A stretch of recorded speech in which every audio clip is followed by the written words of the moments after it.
आज हम लोग ट्रिग्नोमेट्री चैप्टर प्रश्नावली 8.2 का पहला वीडियो देख चुके हैं। अब दूसरा वीडियो देखेंगे पार्ट 1 में कुल 1 से लेके 5 तक क्वेश्चन हल किए थे। यहाँ से पार्ट 2 में छठे क्वेश्चन हल करेंगे। तो छठा में पहला क्वेश्चन है 2 tan 30 अंश प्लस अपान में 1 + tan स्क्वायर 30 अंश।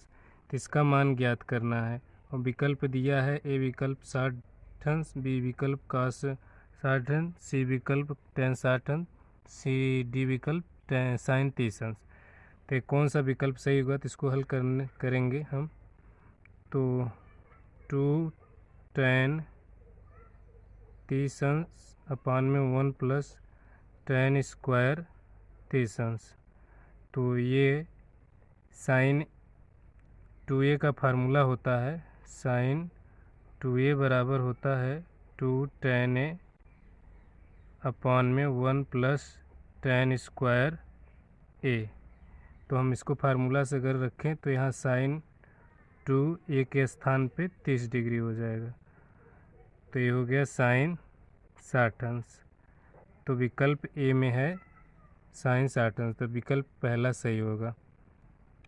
दूसरे तरीके से भी हल कर सकते हैं। पहला इसका मान रखेंगे, जो मान आएगा फिर चारों विकल्प पे हल करना पड़ेगा। तो फिलहाल अभी यही अच्छा तरीका है।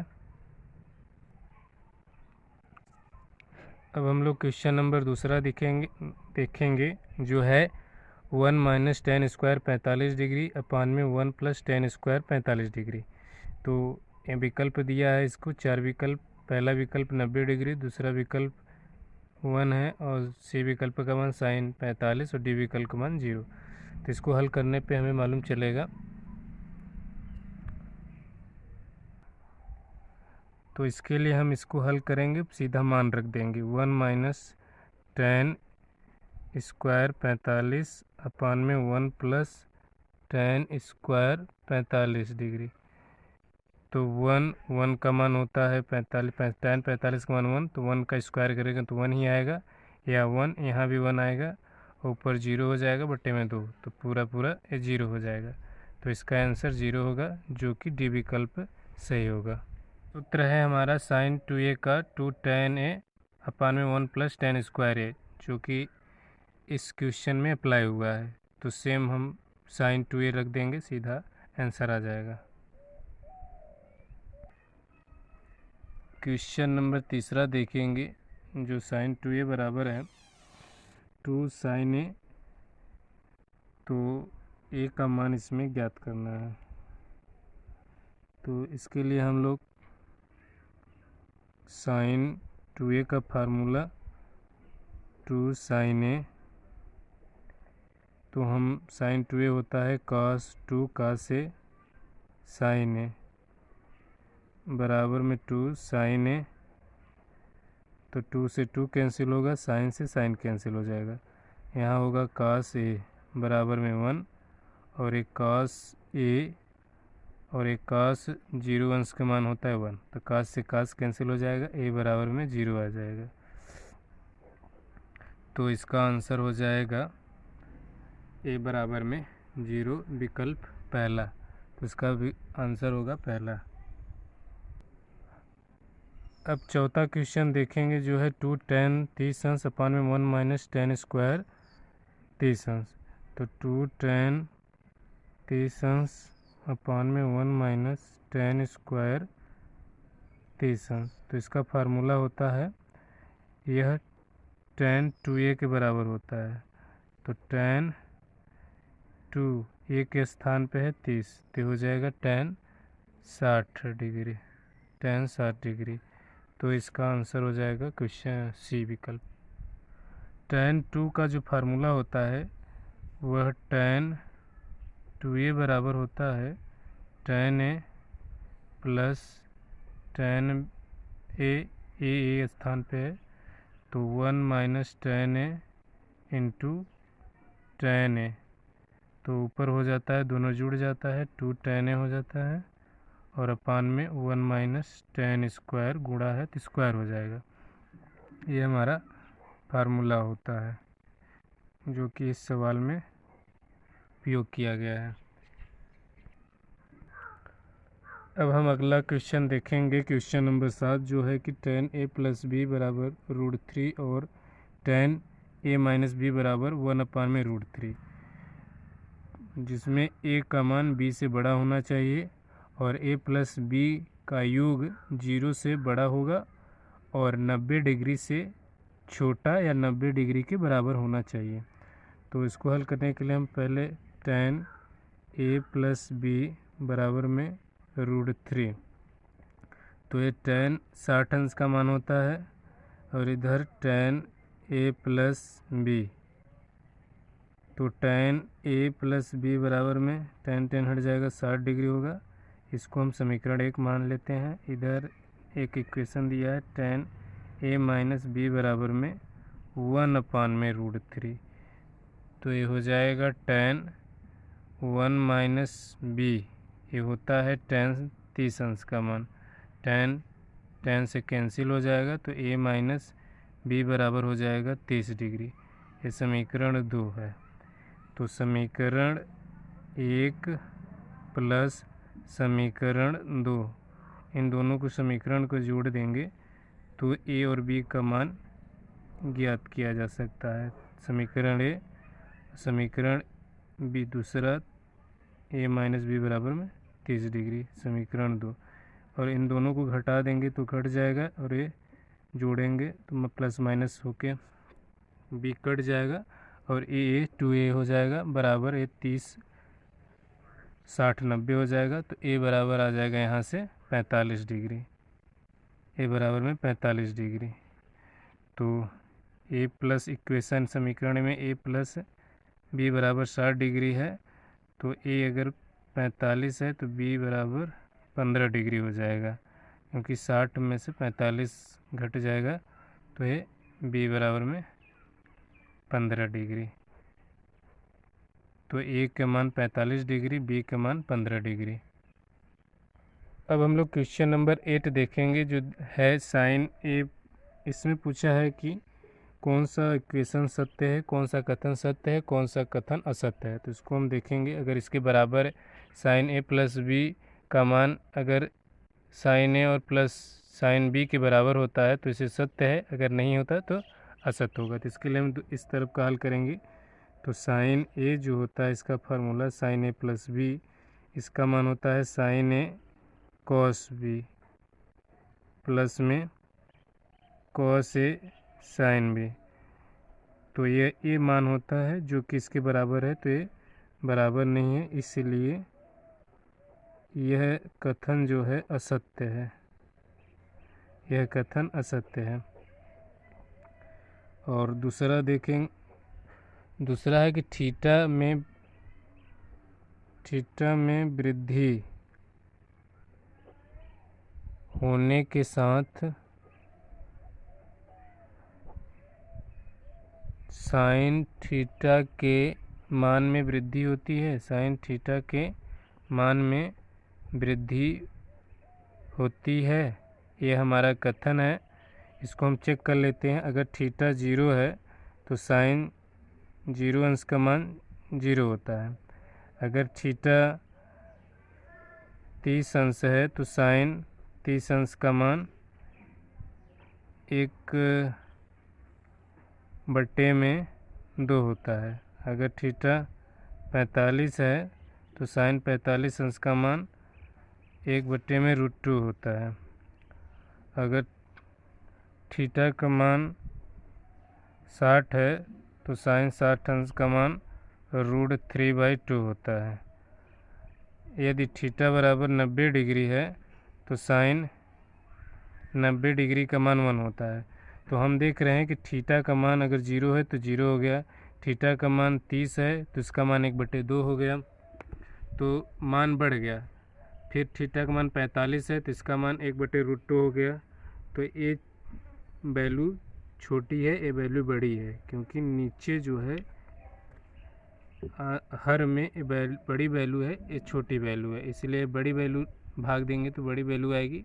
तो 45 डिग्री पर बढ़ गया, फिर 60 डिग्री आया तो फिर बढ़ गया, फिर 90 डिग्री पर मैक्सिमम 1 होता है। तो 0 1 के बीच में ये होता है। तो ये कथन सत्य है कि थीटा के मान वृद्धि होने के साथ साइन थीटा के मान में वृद्धि होती है। ये हमको उदाहरण के साथ दिखा दिए। तो इसका जो होगा कि ये कथन पूरी तरीके से सत्य है।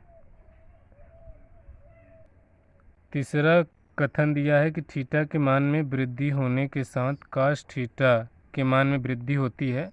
तो यह ऐसा नहीं होता, यह साइन का जस्ट उल्टा होता है। तो यह कथन पहली बात ये असत्य कथन है, गलत कथन है।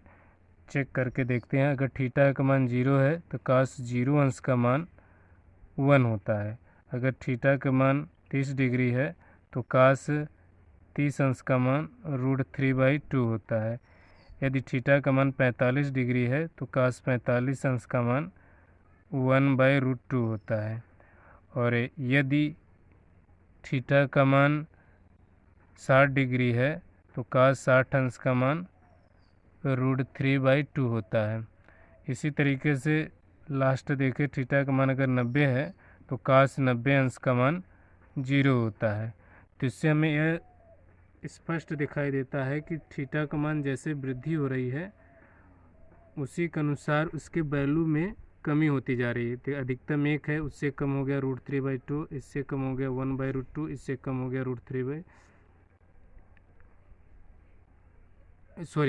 गलती हो गया, काश 60 अंश का मान 1/2 होता है। तो 1/2 और इससे कम हो गया साइन काश 90 अंश का मान 0। तो यह कथन गलत है, क्योंकि जब थीटा के वैल्यू मान में वृद्धि होती है तो इसके मान में कमी होने जाती है। काश 0 अंश पे सबसे अधिकतम 1 होता है और काश 90 अंश पर सबसे कम यानी 0 होता है। चौथा क्वेश्चन है कि थीटा के सभी मानों पर साइन थीटा बराबर होगा काश थीटा के। तो ऐसा नहीं होता, केवल साइन 45 अंश और काश 45 अंश का मान 1/√2 होता है और आपस में दोनों बराबर हैं। पर यहाँ कथन में दिया है कि थीटा के सभी मानों पर, तो ये गलत है, यानी ये असत्य कथन है। असत्य कथन है, असत्य कथन है। इसको हम कैसे समझ सकते हैं? जैसे कि थीटा का मान अगर 0 रखते हैं तो साइन 0 अंश का मान 0 होता है, जबकि काश 0 अंश का मान 1 होता है। और अगर थीटा का मान बढ़ाते हैं, अगर 30 लेते हैं तो साइन 30 अंश का मान 1/2 होता है, लेकिन कॉस 30 अंश का मान जो होता है √3/2 होता है। और इसी तरीके से अगर थीटा का मान 45 लेते हैं तो साइन 45 अंश का मान 1/√2 होता है और कॉस 45 अंश का मान 1/√2 होता है। तो केवल इसमें थीटा 45 डिग्री पर यह साइन थीटा कॉस थीटा के बराबर होगा। और अगर देखते हैं थीटा बराबर 60 डिग्री तो साइन 60 अंश का मान जो होता है वह √3/2, जबकि कॉस 60 अंश का मान 1/2 होता है। और थीटा अगर 90 लेते हैं तो साइन 90 अंश का मान 1 हो जाता है, जबकि कॉस 90 अंश का मान 0 हो जाता है।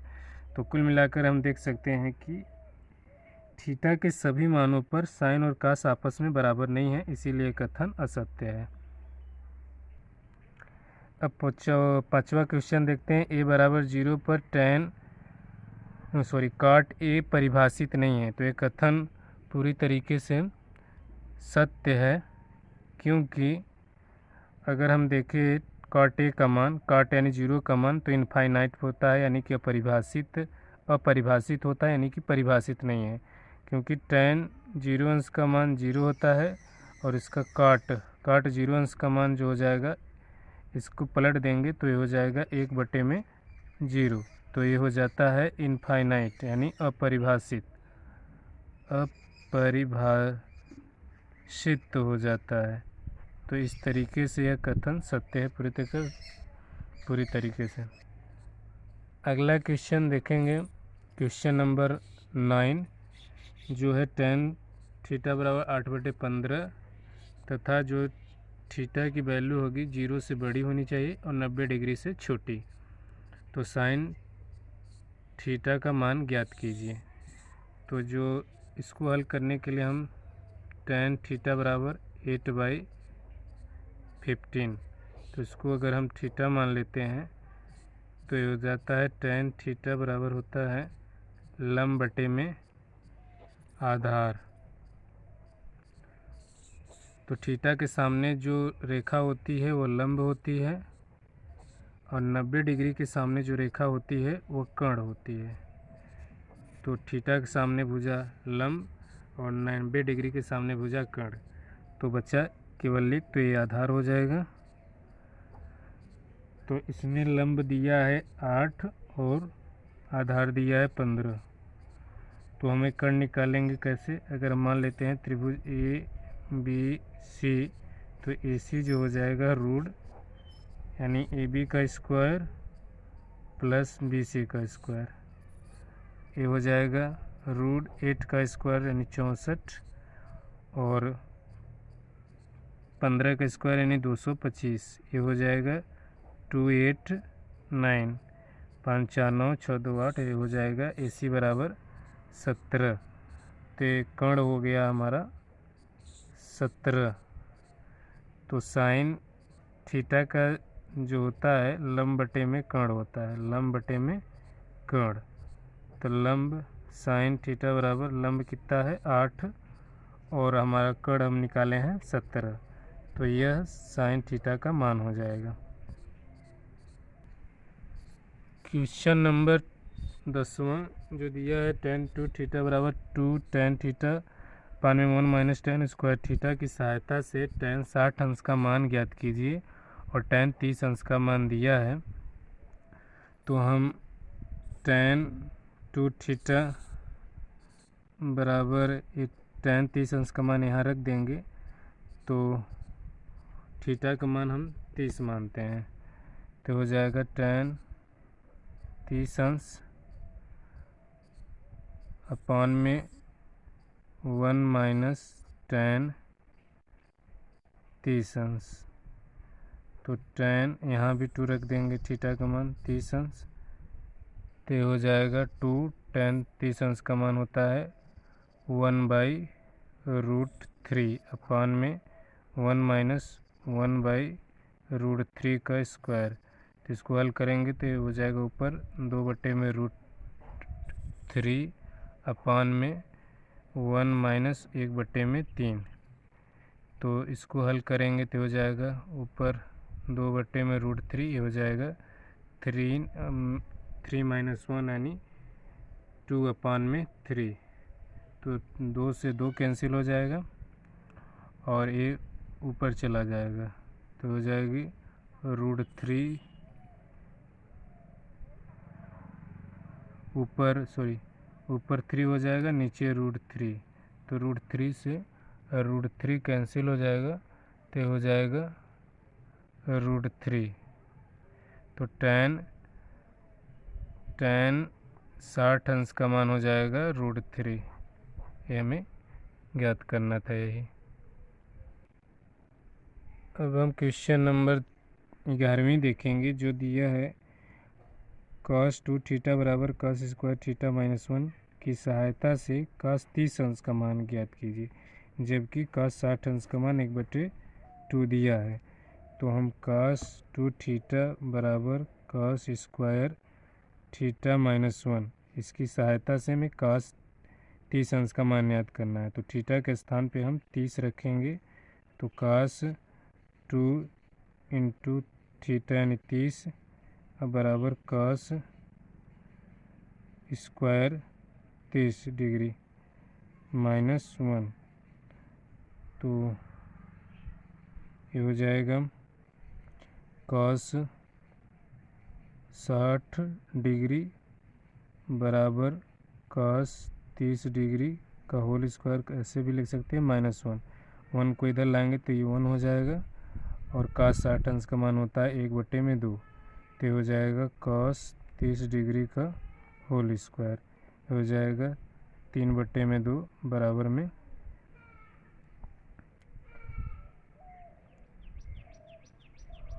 कॉस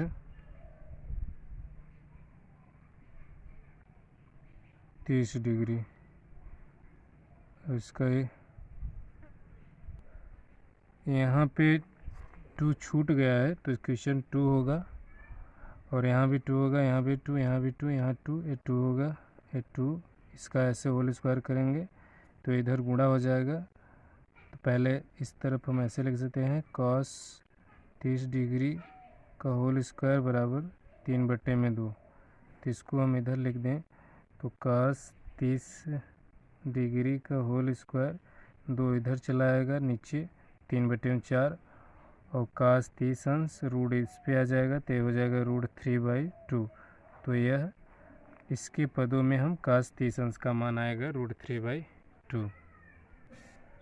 इस प्रश्नावली का अंतिम क्वेश्चन नंबर 12 जो दिया है कि tan 2θ बराबर 2tan θ अपान में 1 - tan स्क्वायर थीटा का प्रयोग करके tan 30 अंश का मान ज्ञात कीजिए। और जबकि दिया है, जबकि tan 60 अंश का मान √3 दिया है, तो tan थीटा का स्थान पे हम 30 रखेंगे, क्योंकि tan एक यानी कि tan 30 अंश का मान याद करना है 2 tan 30 अंश अपान में 1 - tan स्क्वायर 30 डिग्री। तो हो जाएगा tan 60 डिग्री। ये होगा 2 tan 30 डिग्री अपान में 1 - tan स्क्वायर 30 डिग्री। tan 60 अंश का मान यहाँ √3 दिया है, तो √3 ये हो जाएगा 2 tan 30 डिग्री अपान में 1 - tan स्क्वायर 30 डिग्री। तो हो जाएगा, इधर आएगा तो, या फिर हम इसमें गुणा कर दें आपस में, तो √3 - √3 tan स्क्वायर 30 डिग्री बराबर 2 tan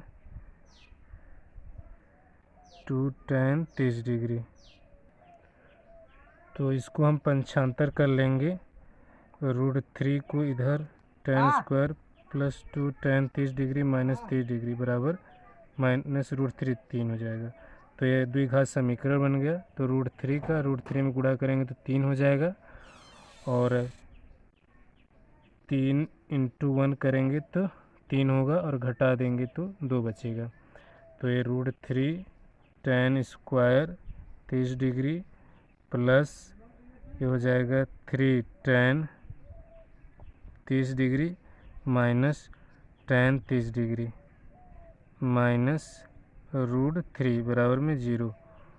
तो ये हम √3 इसमें हम कॉमन लेंगे, और tan भी कॉमन हो जाएगा, tan 30 डिग्री। तो यहाँ बचेगा tan 30 प्लस √3 बचेगा, माइनस इसमें कॉमन होगा, तो tan 30 डिग्री प्लस √3 डिग्री बराबर में 0। तो ये वैल्यू दोनों में सेम है, तो ये कम 30 प्लस √3 कॉमन बचेगा, तो इसमें बचेगा √3 tan 30 डिग्री माइनस 1, यहाँ 1 कॉमन हो जाएगा बराबर में 0। तो इसको हम यहाँ पे ये हो जाएगा कि tan 30 डिग्री प्लस √3/0, तो tan माइनस में आ जाएगा, tan 30 डिग्री बराबर माइनस √3। तो इसको हम नहीं लेंगे।